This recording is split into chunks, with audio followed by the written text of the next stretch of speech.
Wallers, what up? Angry Penguin here. Quick apology for the late week 1 upload. Life waddled me. I'll be faster for week 2, especially if the beta patch lands and actually shifts things up. First up, we have the highlights that felt like Battlefield. I had a blast, real talk. The game finally delivered those only in Battlefield moments. Towers crumbling, last second revives under heavy fire, desperate heli insurgents turning the tide. Running with my longtime Battlefield 3 buddy brought back all the nostalgia rushing back, and we both walked away believing the Battlefield is genuinely back on track to be one of the greats of the series again. Alright, now for the friction points where the fun phrase. TTK or netcode issues. I'm feeling deaths that pop too fast, often from angles that feel desynced. It might not be the raw TTK. This has the scent of inconsistent hit reg or server side timing. Hard to say yet, but the end result rewards cheap corner camping and back shooting. Gun handling and recoil. Weapons feel excellent, punchy and responsive, but easy at range. Most rifles barely fight back even on controller, making medium, long picks feel low effort. A modest recoil bump and attachment trade-offs would raise the skill ceiling without ruining accessibility. Now for aim assist behavior. AA seems to hard center on the chest and stick. I saw nothing but chest shot lobbies. If snap is gluing to torso, it needs tuning. Decouple snap strength from follow friction and reduce rotational slowdown around the chest so tracking matters. Needs proper testing, but that's my read. No server browser in the beta at least.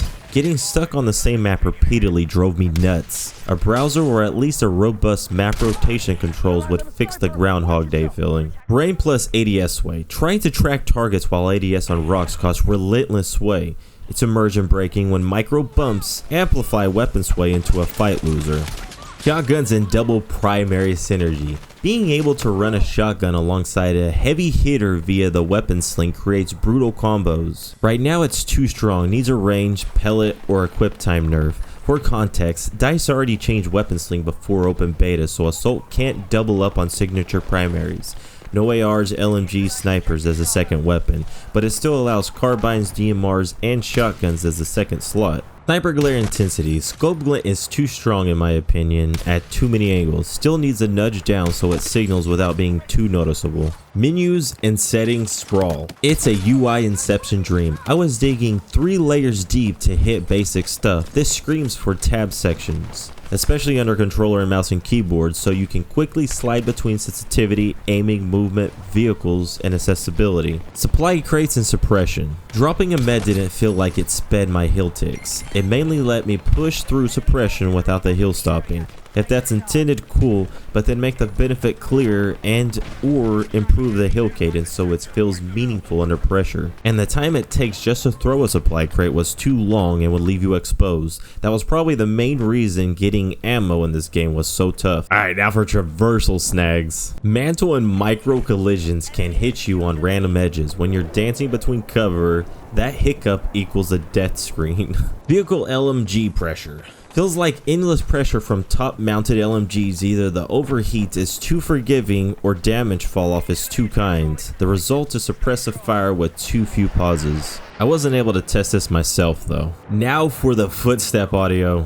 Biggest immersion killer. I lost count of the back shots from players I simply couldn't hear. Sometimes multiple enemies. Needs occlusion clarity, mixed prioritization, and better dynamic range options. The Battlefield 3 explosion stutter vibes. I'm getting throwbacks to the old Battlefield 3 micro stutter under heavy explosions and needs fixing. So many players jumped into the chaos and it felt like a cultural moment for the franchise. The beta peaked at over 500,000 concurrents on Steam, higher than any Call of Duty peak on Steam, and far beyond Battlefield 2042's open beta. Pre-orders and wish lists are surging too, led by Steam, with a huge slice of COD players leaning in. The momentum is real. And it's not just raw numbers. Battlefield 6 shot to top sellers on PS5 and Steam post-reveal, while additions and pre-order bonuses, standard at $70, Phantom at $100 with extras and beta perks, have been pushing further interest. I'm super happy after week 1. The foundation is strong, the chaos feels authentically Battlefield, the ceiling is high.